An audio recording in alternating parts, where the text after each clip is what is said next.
সবাইকে স্বাগতম লাইভস্কোপ বিডিতে। আজকের খবর, এক চাঞ্চল্যকর হত্যাকাণ্ড। স্ত্রীর সঙ্গে ঝগড়ার জেরে ময়মনসিংহে যুবক শিবলুকে ছুরিঘাতে হত্যা করা হয়েছে বলে অভিযোগ উঠেছে শ্বশুরবাড়ির লোকজনের বিরুদ্ধে। কি ঘটেছিল সেদিন, কেন এমন মর্মান্তিক পরিণতি, চলুন পুরো ঘটনা জানি বিস্তারিতভাবে। ঘটনাটি ঘটেছে শুক্রবার সন্ধ্যার পর ময়মনসিংহ সদর উপজেলার দাপুনিয়া ইউনিয়নের সরকারি পুকুরপাড় এলাকায়। নিহত শিবলু মিয়া, বয়স মাত্র 20 বছর, পেশায় ছোট ব্যবসায়ী, স্থানীয় হেলাল উদ্দিনের ছেলে। পরিবারের সূত্রে জানা গেছে, 1 বছর আগে ঘাগড়া ইউনিয়নের সুহেলি গ্রামে সাইদ মিয়ার মেয়ে মিমের সঙ্গে শিবলুর বিয়ে হয়, কিন্তু সংসারে সুখ বেশি দিন স্থায়ী হয়নি। বিয়ের পর থেকেই দুজনের মধ্যে ঝগড়া বিবাদ লেগেই থাকত। কিছুদিন আগে বড় ঝগড়ার পর মিম তার বাবার বাড়ি চলে যান।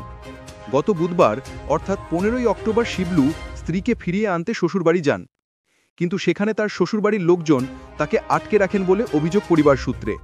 পরে শিবলুর মা বাবা গিয়ে তাকে উদ্ধার করে বাড়ি নিয়ে আসেন। এই ঘটনাকে কেন্দ্র করে শুক্রবার বিকেলে সালিশ বৈঠক হওয়ার কথা ছিল, কিন্তু শ্বশুরবাড়ির কেউই সেই সালিশে আসেননি। এরপর সন্ধ্যার দিকে শিবলু স্থানীয় সরকারি পুকুরপাড় বাজারে চা পান করছিলেন। হঠাৎ দুইটি মোটরসাইকেলে 3 থেকে 4 জন যুবক এসে তাকে ডেকে বাইরে নিয়ে যায়। কয়েক মিনিট পরই শোনা যায় চিৎকার। লোকজন ছুটে গিয়ে দেখে শিবলু রক্তাক্ত অবস্থায় মাটিতে লুটিয়ে পড়েছেন। তাকে দ্রুত ময়মনসিংহ মেডিকেল কলেজ হাসপাতালে নেওয়া হয়, কিন্তু চিকিৎসক জানান তিনি আর বেঁচে নেই। শিবলুর চাচা আকিবয়া অভিযোগ করেছেন, এই হত্যাকাণ্ডের পেছনে শ্বশুরবাড়ির লোকজনের হাত রয়েছে। তিনি বলেন, ওরা পরিকল্পিতভাবে শিবলুকে ডেকে নিয়ে হত্যা করেছে। অন্যদিকে ময়মনসিংহের অতিরিক্ত পুলিশ সুপার আবদুল্লাহ আল মামুন জানিয়েছেন, ঘটনার পেছনে পারিবারিক বিরোধী মূল কারণ, বিশেষ করে স্ত্রীর সঙ্গে বনিমনা না হওয়া ও সালিশ ব্যর্থ হওয়া। তিনি আরও বলেন, ঘটনার তদন্ত চলছে, আইনানুগ ব্যবস্থা প্রক্রিয়াধীন। এদিকে স্থানীয়দের মধ্যেও ঘটনাটি নিয়ে আতঙ্ক ছড়িয়ে পড়েছে। একটি পারিবারিক ঝগড়া কিভাবে এমন এক ভয়াবহ পরিণতির দিকে যেতে পারে, এটাই এখন সবার মনে প্রশ্ন। আপনার কি মনে হয়, এই ঘটনায় কার দোষ বেশি, শিবলুর নাকি শ্বশুরবাড়ির?